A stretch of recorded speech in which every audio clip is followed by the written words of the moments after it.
Peace, family. Welcome to another episode, Underground Railroad Productions. This year host, Rich, aka Black Magic, out here spending some time on Red Pill in Harlem, 125th. Peace to the fam. Me and Blue been doing the Brooklyn tour lately, so I had to show Harlem some love. Ain't been to Harlem in a minute. Yeah.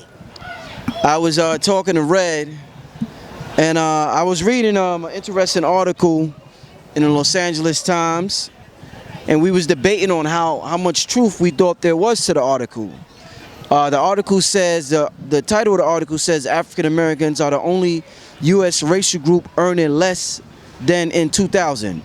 It starts out by saying African Americans were worse off financially in 2016 than they were in 2000. The median income for African American household was $39,490 last year, according to the U.S. Census Bureau released this week. It was $41,363 in 2000. Both figures are on 2016 dollars, so they have been adjusted for inflation. African Americans are the only race group that the Census Bureau identifies that has been left behind. White, Asian, and Latino households have all seen at least modest income gains since 2000. I'm gonna end it right there. So I was just, we was talking, trying to debate, like, is this true? This sounds kind of crazy. Like, no advancement from, worse off in 2016 and 2000. So we was talking, one thing led to another. Red Pill started telling me, it starts with education. He started telling me about a story about his son. His son's going to the 5th grade. I want to start out with you telling the people what you told me about the schooling with your son, and I guess it could lead you into what I just read from this article, Red. Yes, indeed. Thank you. Now, I shared with you that yesterday I attended a parents teachers conference for my son, Amir, who just entered into the 5th grade about a week ago. He's enrolled in a charter school. The name of the school is the College Prep. He's in a College Prep charter school, all right, out there in the Bronx. So one of the things that these schools are, these charter schools are implementing is the core education. So I discovered when I was at the parent-teachers conference yesterday that these children are not really being educated the way that we may think that they are being educated. There's a lot of things being left out of their education. This new way of teaching our children has eliminated the implementation of things like the times table. Like, I heard from 3 different parents complaining to the teachers that they have not taught the children the times table. I'm talking about regular multiplication and division. They have taught them a whole nother approach to mathematics that has excluded the timetable, brother. I've also realized, I also learned yesterday that they don't even implement the Friday spelling test. Remember the spelling test on Fridays? Yeah, every Friday. Remember yes. pop quizzes? Yes. We were definitely not sure if we were going to receive the pop quiz, but you could bet your bottom dollar there was always a spelling test on Fridays. So the children are not really implementing their spelling skills the way that we would, or being challenged on a weekly basis based off of what we learned during that week with a spelling test at the end of the week. And that spelling test helped determine your overall grade. What's being done is the whole semester or the whole school year is being, the children are being prepped, they're being groomed, and they're being taught in order to pass the statewide test. You feel what I'm saying? So it's all about the statewide test. It's all about that test. You know what I mean? I believe it's, what is it, ELA? Pardon me if I'm not getting the name of the 2 tests that they're preparing them for, but the teacher even came out and said it right there. Look, we just preparing them for the test. She was like, I don't even approve of the way that we're teaching them math, because that's not how I learned. She was like, look, we can't even teach them penmanship. Do you remember penmanship? So she said I had a problem with 3 of my 5th graders where they did not understand something that I wrote in cursive. I'm like, God damn. So they no longer know cursive. They don't know Script. penmanship. They don't even know, let alone etymology. Remember, they took etymology out before we got there, right? Yeah. So not only are they not learning how to break down a word, they're not even learning the power of they're not learning penmanship, the art of writing. Remember how when they taught us how to loop things and all of this? Yeah. They don't know that. They know what? They know LOL. You feel me? Right. OMG. OMG. It's not even an emphasis on how you spell anymore because most of the spelling is done digitally. Keep in mind, we always have to factor in that this generation that we're identifying or we're speaking of is known as the digital generation. These are children who have, coming into this world from the 2000s and on. You know what I mean? My son is 10. So they're not emphasizing penmanship, how to write. You know what I mean? They don't know nothing about that. I gotta teach that on my own. Okay? So I was just sitting there baffled, like, whoa, I didn't know it was this deep. Because my son is extremely intelligent. You feel what I'm saying? And he's an honor student. So I see the work that he puts in. He was reading on a 5th grade level and probably in the 2nd grade. He was coming out here reading the covers of all the DVDs. Facts. So it's not the he lacking and it may. So I wasn't even.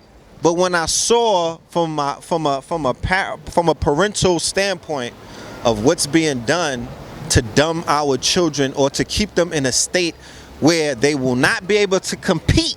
Because if you live in a digital world, that means mathematics, all things digital. This whole thing is about math. Right. Okay? This is a digital realm. Look. Well, how is your son mathematically? I mean, mathematically, he's tight. You know what I'm saying? So, I mean, they must be teaching him something. What I'm saying is he has implemented a new formula that his age group has been taught.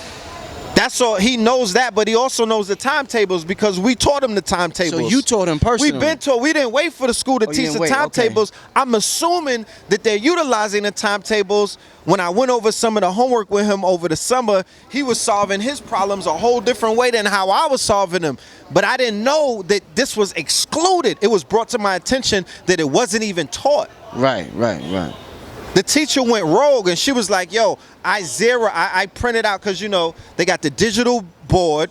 My son and all of them work on the Chromebooks. They have the smart blackboard, so the quote the blackboard that we used to use chalk on, they don't it's have all that. digital. They don't have that. Son, they could pull my video up on YouTube if they wanted to and just watch it. Right.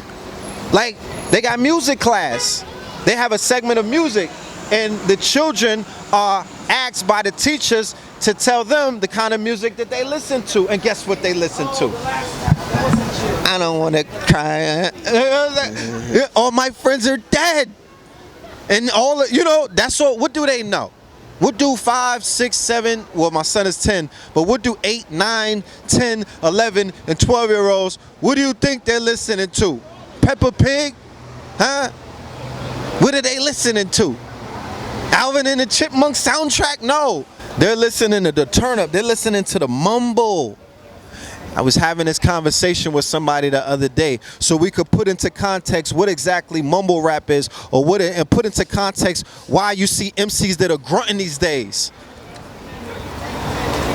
Chakras. Remember we broke down how it speaks to your lower chakra, the mumble rap, the grunting rap, the turn up music, it speaks to your lower chakras because it speaks to your lower self, right?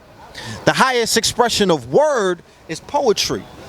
Facts. So when you're able to express yourself in such a way where you're known as a songwriter, where your songwriting skills are something that, people give you awards for, you stimulate your higher chakras. When the music begins to lose the intelligence in the word, it devolves, it falls, you know what I'm saying? It devolves into a state where you just have to do melodies now. You don't even got to talk anymore. You don't have to utilize poetry. You're utilizing harmony. You're utilizing melody. Niggas are grunting. Like how you see in the rock music and remember, simultaneously, while they're dressing like punk rock stars, aesthetic nihilism, while they're wearing Led Zeppelin, while they're wearing, that's the fashion of the summer, bleached out shirt, Yeezy shit ripped up with the rock bands, right? And that nigga own a guitar. But at the same time, while that's happening, you got a video that came out with a young boy just grunting. Then you have people like, you know, there's all of this fixation with the little Uzi verse where he's a rock star. Marilyn Manson is his best friend. So he's not even going the Bobby Panic route. He's directly jumping in right into the Church of Satan. And if you don't think that that involves pedophilia, bestiality, all kind of other things, blood rituals, then you obviously been out to lunch.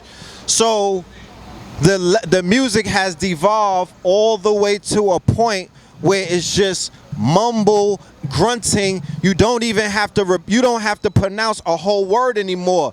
Does it make you dance? Yes, because it's feeding the lowest chakras. It's feeding your lower self, your base self. And you can't deny that meal. You feel me? You're not gonna deny that meal. So that's why people say what? When I listen to mumble rap, what does it make me feel? Good. Good, yeah. It satisfies those base desires. When you listen to a Nas album and you're in the right state of mind, it also makes you feel good, but it's in an elevated mind state. It's not necessarily your lowest chakras, it's the highest chakras that's being fed.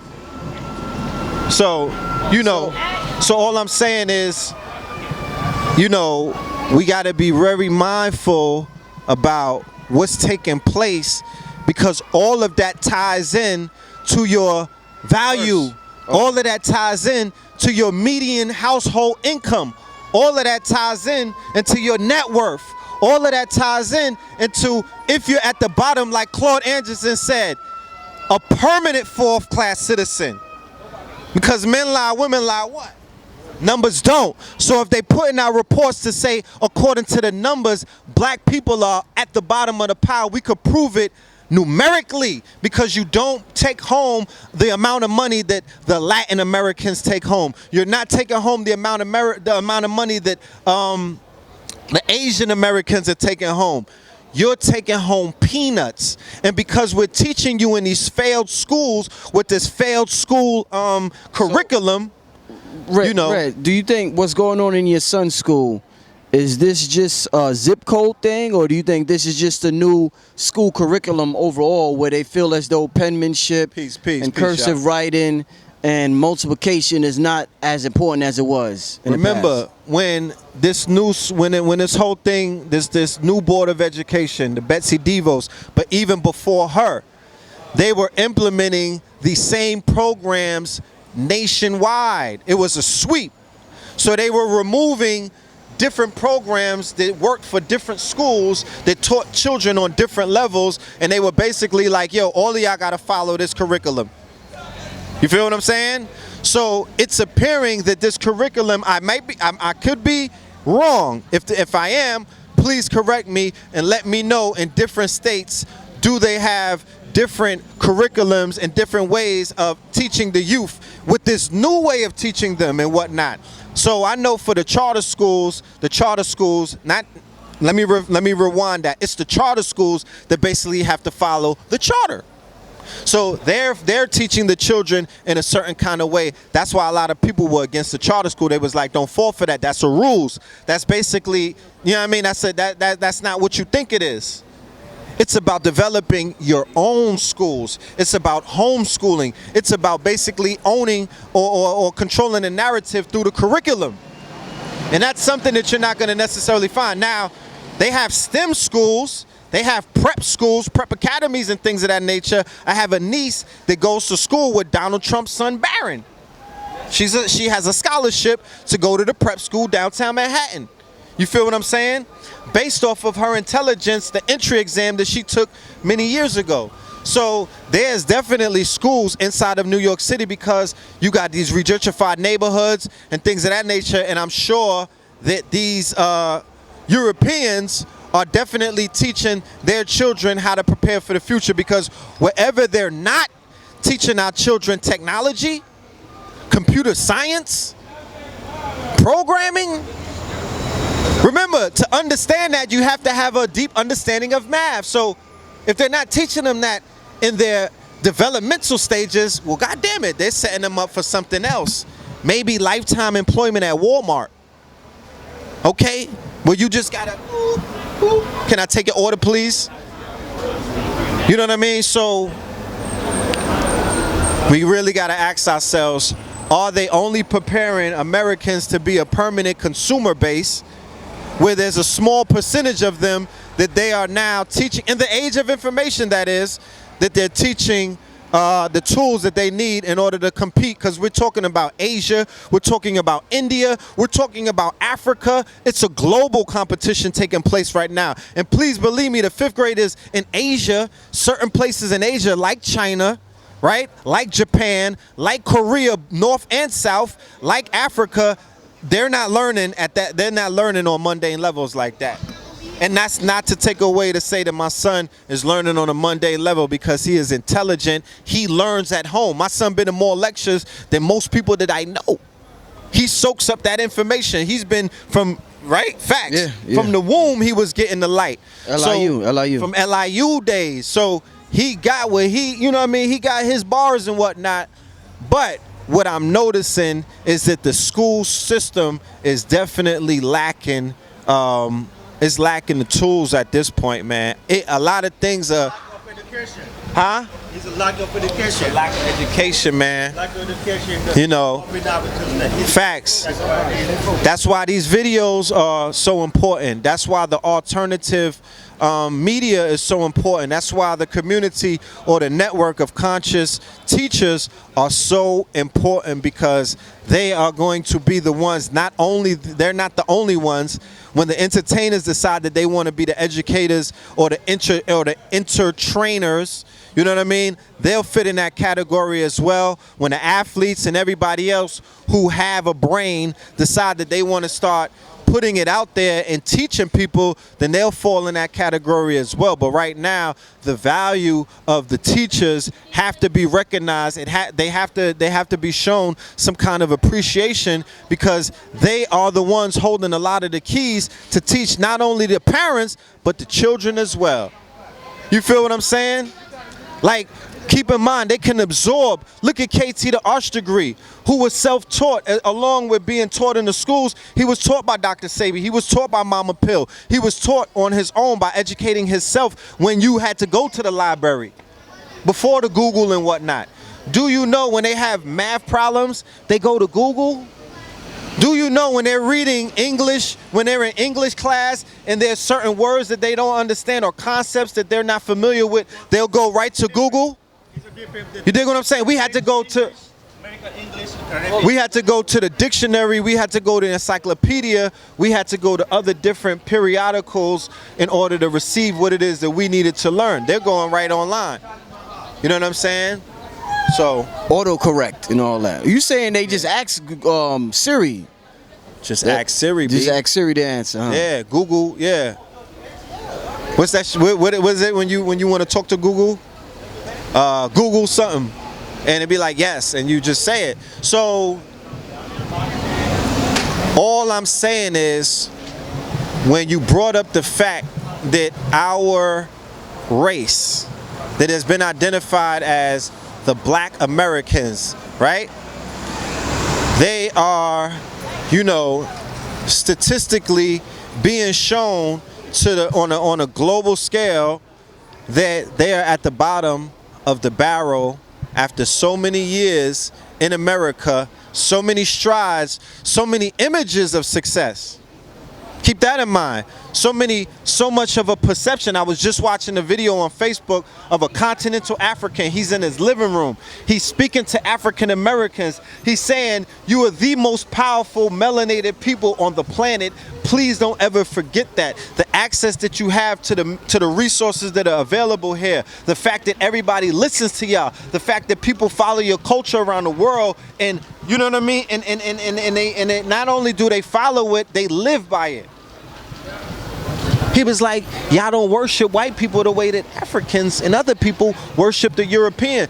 A lot of y'all don't give a damn about that. Y'all not caught up in that dream. Y'all living your own thing. He was like, don't negate the power that you have. He was like, people come over here because they see that you live in the dream. So is it a dream or is it a reality? Because how much a year on the median income for black households? What's the median? It was 39,490 was the median income for African Americans last 40 year. racks. According to 41,000 in the year 2000. They just had a battle on URL Summer Madness where Hitman Holla made 30K to show up, 30 racks to show up to battle K-Shine. So he made in one battle what the median average black family is making in a year. Think about that. You feel what I'm saying? That's no money. That's peanuts. When we were talking about the Facts Initiative with the 30,000 at $20, that yielded a $600,000 pot. You feel what I'm saying? And how many millions of us is there? 44? So I'm sure a lot of that has to do with the fact that it's single households. Yeah, I was about to bring it up. There's no households. There's no households anymore. The reason why the number has deteriorated, because it has not increased, it has systematically decreased. When you factor in the 1 million missing brothers, when you factor in the amount of people who are statistically on record for being incarcerated, when you factor in the amount of missing people, and then when you factor in the single parent households. Right. I'm only using all of those examples. Because when you think about it, if they're saying households and they're going in these other racist households and there's two parents in the household, 40 plus 40, yeah, that's 80. But if you're in that black household, they can't add up nobody that's not there. There's nothing adding up. It's just that one income, which might be 39, which might be 45 or something like that, 50. So yeah, so perfect case, perfect example of how everything changes. The children who are born, remember, the babies are born hardwired. What do I mean? I mean the babies are born operating technology as if they have an innate understanding of the technology, and that's a fact. So there's been proven when you go on Google and do the research that there are children that are 12 years old, 13 years old, going into college right now that have been homeschooled.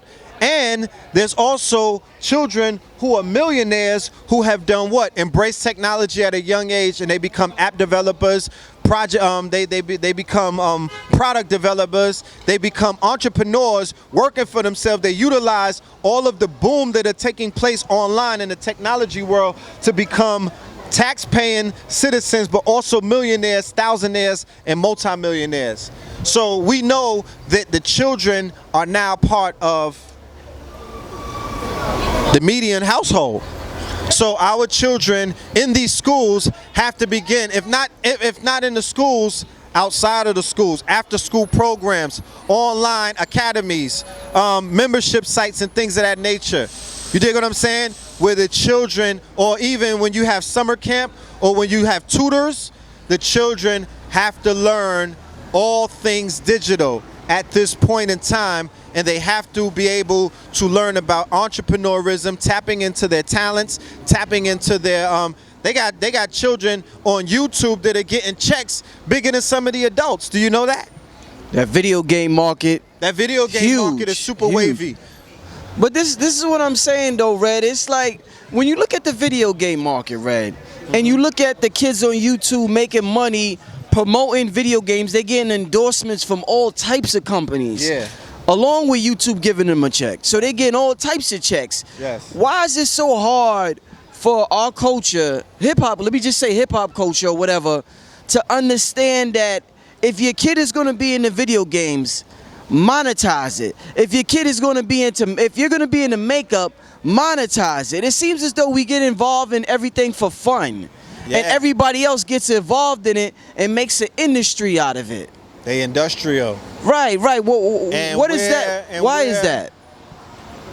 They're industrial, and we're content as a whole, not as a minority, as a whole or majority. A majority of us are content with being customers. We find some kind of gratification, or we find edification in being a cash paying customer.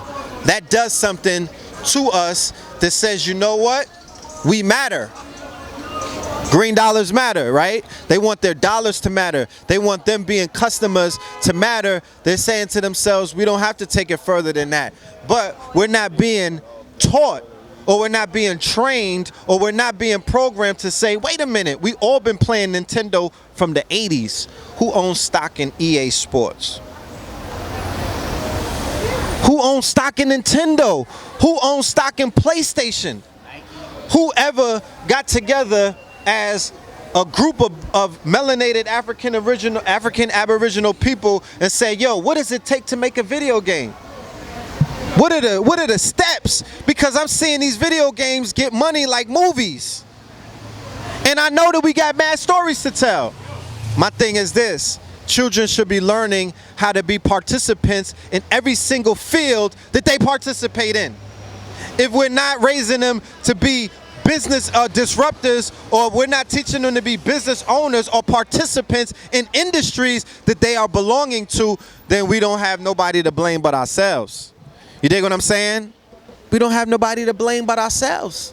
What you think about this new iPhone facial recognition and where technology is going? Is this some real AI Minority Report type ish? Are you happy with the progression of technology? I don't approach technology from a happy or sad place. I don't approach it from an emotional place. I approach it from what it is: a scientific, mathematical application of information, results, knowledge. I mean, you apply the knowledge and you getting wisdom out of it. The Moore's law that dictates that the Pentium chip or the microchip every 18 months will evolve, meaning that technology will always perpetually evolve in front of you. It's going to always evolve. So all I'm looking for is the evolution of that. I don't catch feelings about it. Do I? Why don't I? Because like everything, it could be used to your advantage or your disadvantage. So the iPhone with the facial recognition, it is a part of what is known as big data. Now, peace, God. Now, that piece of big data that they're putting into the puzzle, meaning that they're going to develop technology. Look at this. This is facial recognition that you're seeing above you. This technology, this is a multi-million-dollar camera system that has been spread around the circle. You know, what do they call that? The circle of fire or something? It's basically the surveillance program that's mimicking what they had in the UK and London, where surveillance is linked up to central computers. They're feeding the data of facial recognition into a data bank. They're identifying people who they see as threats. Augmented reality. The iPhone is also coming with augmented reality. We already told the family before. Augmented reality of the future is this. Google glasses were supposed to come out commercially. What size are you, good brother? All right, give me 1 second. You feel free to look through the other designs too. There's 2X's in that right there with the foils, yeah. Augmented reality. The Google glasses were supposed to come out for commercial use. They canned it and made it enterprise, meaning that law enforcement bought into the Google glasses because the technology was so far ahead.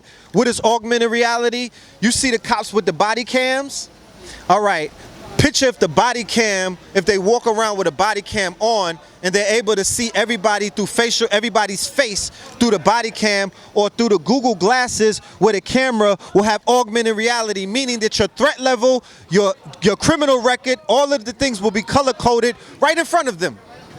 If you have a warrant, they'll be able to find that through facial recognition. Right. You know what I'm saying? So that's one of the ways that, remember, when you talk about enterprise, you're talking about how different industries go and look at technology and then cater, or they basically, conform that technology to fit into their industry and work for them, right?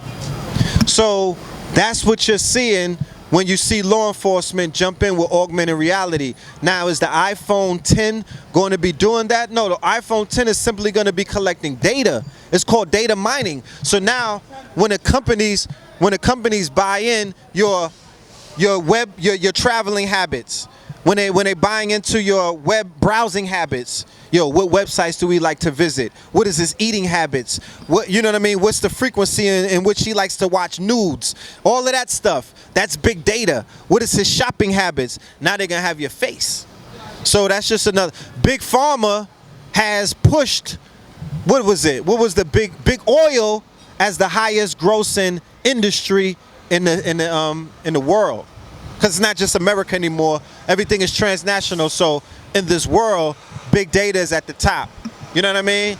So yeah, people. I saw the meme where they was like, "Little Kim is gonna have trouble. I have a problem getting into her phone because of the faceless." Oh man. Everybody out there doing that face work. Be careful. You might not be able to get in your phone. Right. They got people in the bed sleeping with ski masks on, so they sure they don't line their face up.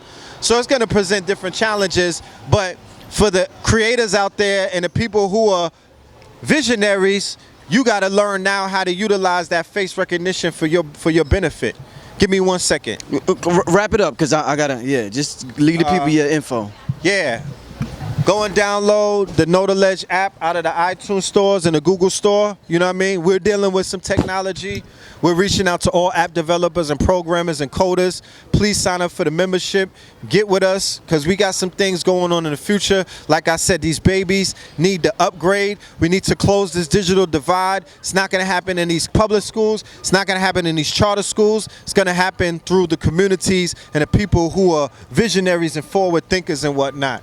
All right? So salute to everybody. Love and light. Peace.